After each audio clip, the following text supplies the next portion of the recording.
여러분께서는 지금 CBS 크리스천 매거진을 듣고 계십니다.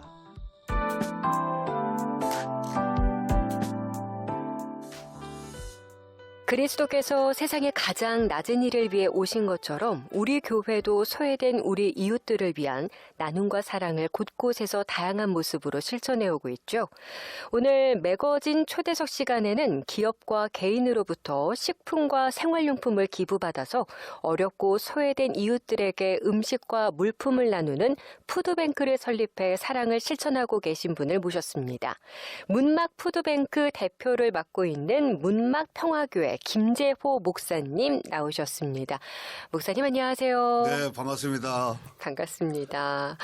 목사님 명절 연휴 잘 보내셨어요? 네, 명절 연휴 멀리 잘 보냈습니다. 멀리 어디 다녀오셨어요? 이번에 명절이 이제 설 명절이 토요일 날이었잖아요. 그래서 저는 이제 고향이 강릉인지라 아버님 댁에 이제 가서 식구들하고 아침 예배하고 그다음에 오후에는 이제 동해 바닷가 가서 회도 먹고 카페 가서 하루 종일 그래서 네. 저녁에 헤어져서 올라왔습니다. 와, 네. 강릉 쪽을 잘 누리고 오셨네요. 네, 풍성하게 누리고 왔습니다.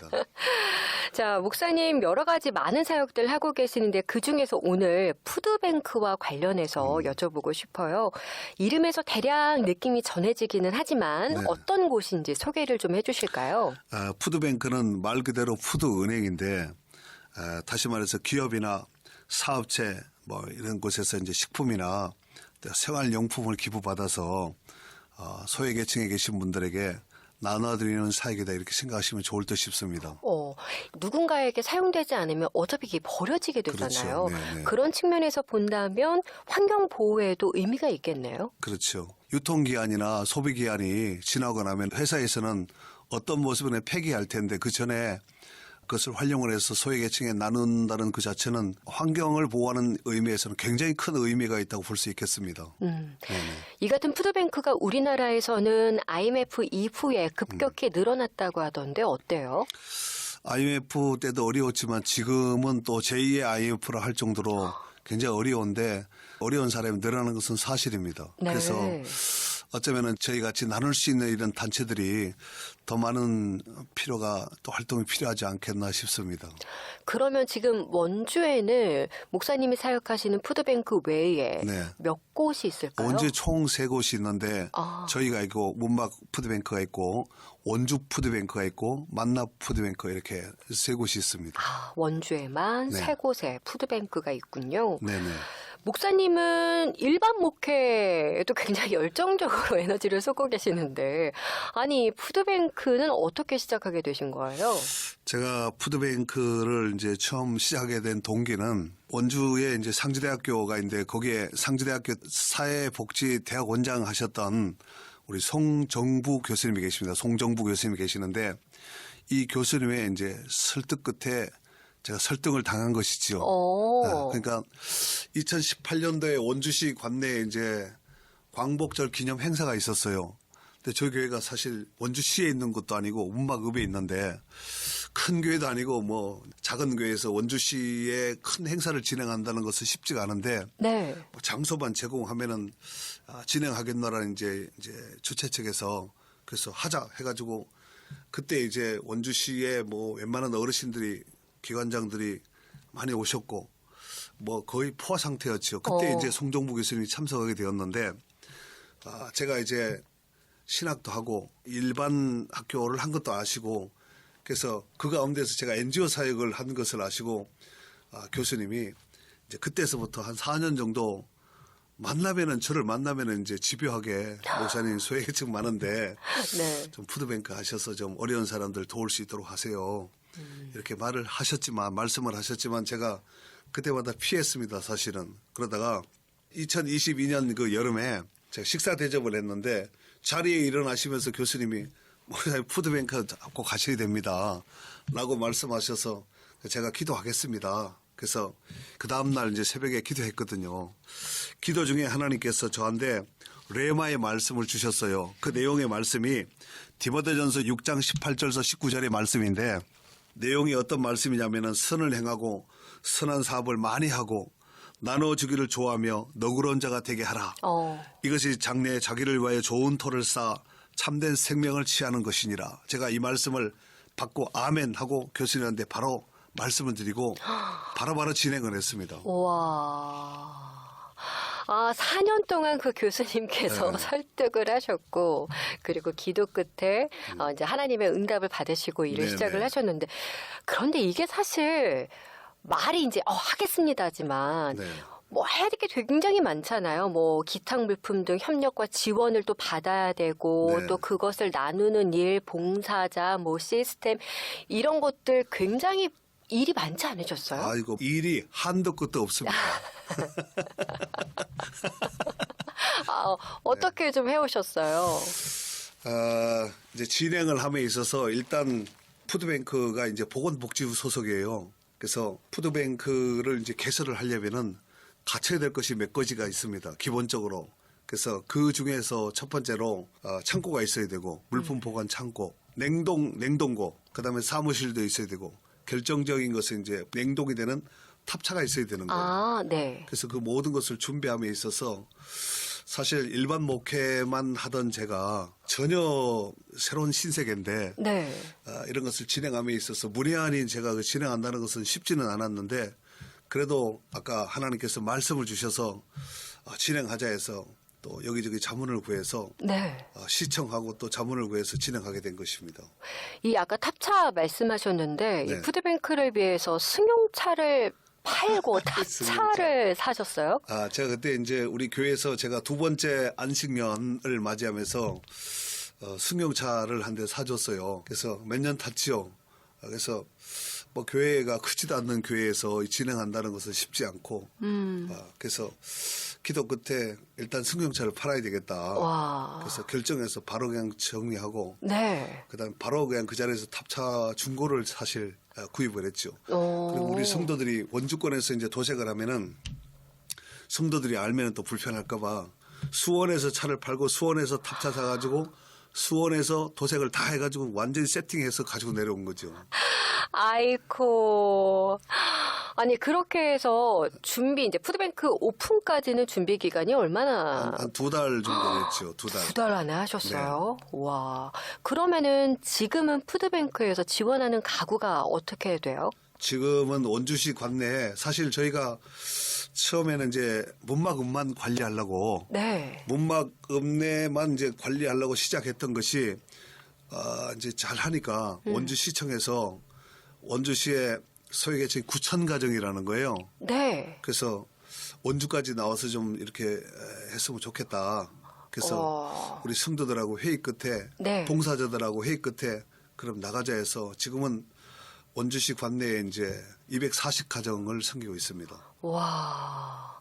아니, 그러면은 지금 물가도 많이 오르면서 복지단체 기부나 후원이 많이 줄어들었다고 하는데 네. 지금 200 몇십여 가구를 이제 계속해서 나눔을 하시기 위해서 이런 뭐 수급은 괜찮아요? 수급은 전혀 차질이 없습니다. 우와. 제가 개인적으로 이제 업체에 공문 띄워서 들어가는 것도 있고 강릉에 있는 광역센터에서 네. 또 물품을 이제 지원하기 때문에 부족되지는 않고 충분히 이렇게 나누고 있습니다. 다행이네요. 네.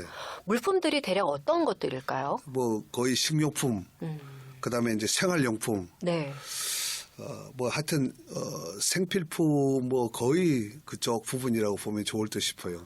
먹는 거, 네. 생필품, 그다음에 뭐 이렇게 생활용품. 그러면은 봉사하시는 분들이 네. 교회 성도님들과 또 일반 봉사자들 처음에는 이제 저희가 우리 교회 성도들로 주축이 되어 지금도 하시는 분이 계시고 그다음에 봉사자가 이제 240가정을 돌린다는 것이 240명이 아니라 240가정이거든요. 네. 이 쉽지는 섹터가 워낙 또 넓으니까. 넓죠. 그래서 제가 문막에 이제 문막 적십자가 있어요. 그래서 적십자 회장님하고 이제 제가 아는 사이라 제가 만나서 이런 이제 이야기를 했더니 거기 이제 봉사를 해라. 우리가 물품을 댈 테니까. 그래서 협업을 해서 같이 문막을 섬길 수 있도록 하자 해서 MOU를 맺어서 저희가 이제 같이 원활하게 잘 돌아가고 있고 네. 원주 쪽에서는 이제 원주시 자원봉사단체도 있는데 거기서 개인 혹은 이제 요양기관에 계시는 요양보호사, 네. 요양보호사 선생님들이 이제 이렇게 같이 이렇게 연계돼서 요양보호사님들도 같이 그분들이 이제 방문을 자원봉사로? 직접 가가고 방문할 수 있으니까. 하시니까. 굉장히 잘하고 계시네요. 그러면은 지금 2022년 네. 오픈일이 2022년 12월 5일 날 했습니다. 아, 그래요. 그러면 지금 이 기간 동안 특별히 좀 기억에 남는 일들이 몇 가지 있으실까요? 기억에 남는 일들은 참 많은데 일단 푸드를 받으시는 서비스를 받으신 분들이 처음에는 몰랐다가 이런 데가 있냐 하면서 지인들에게 입소문으로 이렇게 소개하는 것도 있는데 네.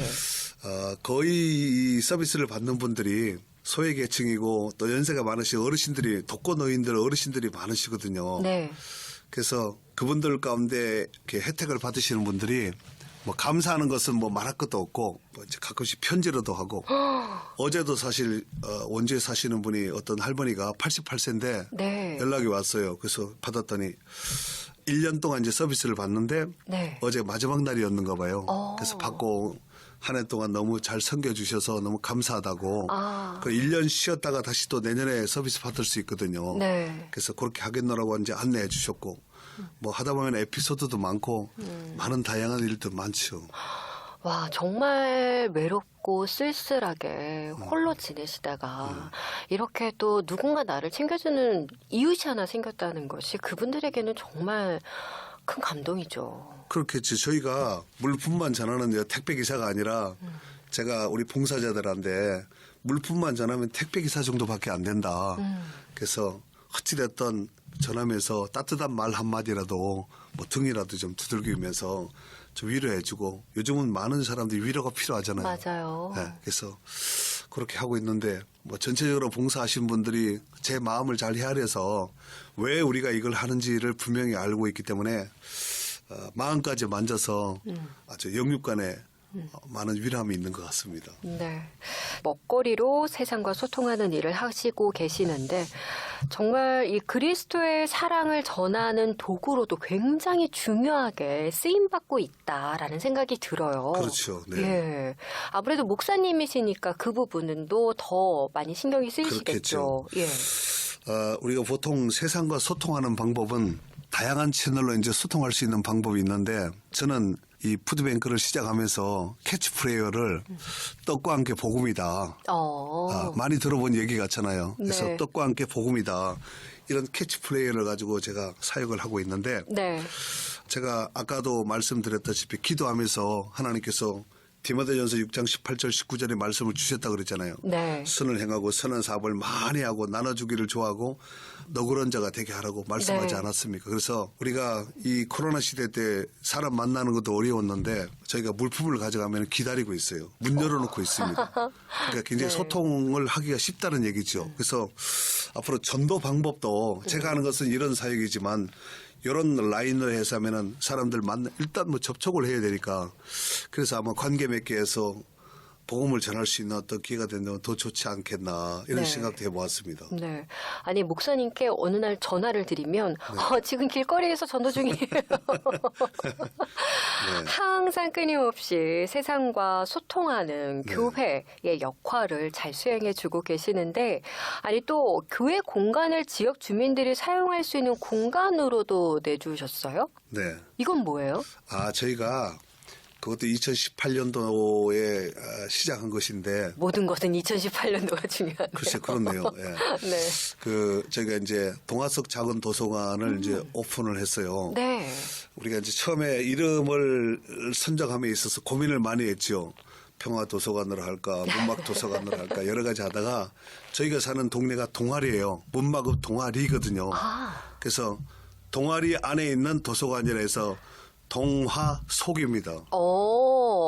동아리 안에 있는 속 안에 있는 도서관에서 동화속 작은 도서관으로 이렇게 명칭을 붙여서 지금 진행하고 있습니다. 이름이 참 예쁜데요. 예쁘죠. 네. 아니, 동아리라고 했을 때는 아무 의미가 없는데 네. 이제 동화 속 작은 도서관이라고 하니까 정말 그 아이들이 그 책을 통해 꿈을 키워갈 수 있는 공간이라는 생각이 드는데 참 목사님은 많이 느끼지만 무엇보다 영혼 구원에 대한 사명감으로 모든 것을 감당하고 계시다라는 생각을 하게 돼요. 지금 이제 새로운 한 해가 시작이 됐잖아요. 항상 쉬지 않고 뭔가 하시잖아요. 네. 올 한 해 비전 그리고 문막뱅크를 위해서 혹시 당부하고 싶은 말씀이 있으실까요? 사실 우리 교회가 세워지게 된 것도 영혼 구원하려고 세웠지 교회가 없어 세워진 것은 아니거든요. 그리고 저는 사실 뭐 문막 사람도 아니고 원래 안산에 있다가 이제 전국으로 교회 없는 것을 찾아다니다 보니까 이제 문막까지 오게 되었고 교회가 세워지게 되었고 저희가 1997년 7월 1일 날 교회가 설립이 되었는데 그때 이제 행사 중에 제가 나가서 인사말로 이런 말을 했던 말이 기억이 나요. 하나님이 얼마나 급하셨으면은 나 같은 사람을 부르셨을까. 이제 이런 말씀을 전했고 그로 인해서 영혼 구령에 대한 것은 내가 누구보다가도 아주 남다리 열정을 가지고 있는 이런 목사입니다. 제가 목사잖아요. 네. 네, 사회봉사자도 아니고 그로 인해서 문막 푸드뱅크도 하게 되었고 동화석 작은 도서관도 하게 되었고 하여튼 우리 교회 어떤 행사를 하더라도 전도와 관련되지 않은 것은 하지 않습니다. 전도와 관련된 일만 하는 거죠. 네. 그래서 놀아도 먹어도 쉬어도 전도와 관련된 일로 연계시켜서 진행을 하고 있고 네. 그다음에 우리 문막 푸드뱅크를 위해서 우리 애청자 여러분들에게 좀 당부를 드리고 싶은 것은 혹시 시간이 되고 또 기회가 되시면 봉사자로 좀 동참해 주셨으면 좋겠다 이런 마음이 들어요. 예. 사실 이 봉사하고 나누면서 섬기는 것은 자기도 기쁨이지만 다른 사람에게도 기쁨이겠죠. 본인에게도 큰 기쁨이 되고 건강해지지 않습니까? 그래서 자원봉사 하신 분들이 얼마나 많아요. 예. 그리고 우리 문막 푸드뱅크를 위해서 좀 각별하게 기도해 주셨으면 감사하겠습니다. 그리고 우리 문막 푸드뱅크를 이제 사업체나 기업체에서 물품 후원 같은 것도 이제 하겠지만 저희가 CMS도 개설해 놓고 있거든요. 네. 그래서 한 구자에 10,000원씩에서 이제 해놓고 있는데 그것도 이제 많이 동참하셔서 이제 단체에서도 하고 개인도 하고 해서 그 후원으로 돌아가고 있는 거예요. 네. 그래서 지속적인 관심과 기도 많이 해주셨으면 감사하겠습니다. 네. 우리의 작은 관심이 또 우리 주변에 우리가 알지 못하는 외로운 한 영혼을 구원하는데 귀하게 쓰임받을 수 있다라는 거 많은 분들이 함께 동참해 주시면 좋겠습니다. 목사님 오늘 바쁘신데 이렇게 귀한 시간 내주셔서 고맙습니다. 감사합니다. 네, 고맙습니다. 감사합니다. 네, 지금까지 문막 푸드뱅크 대표를 맡고 계신 문막 평화교회 김재호 목사였습니다.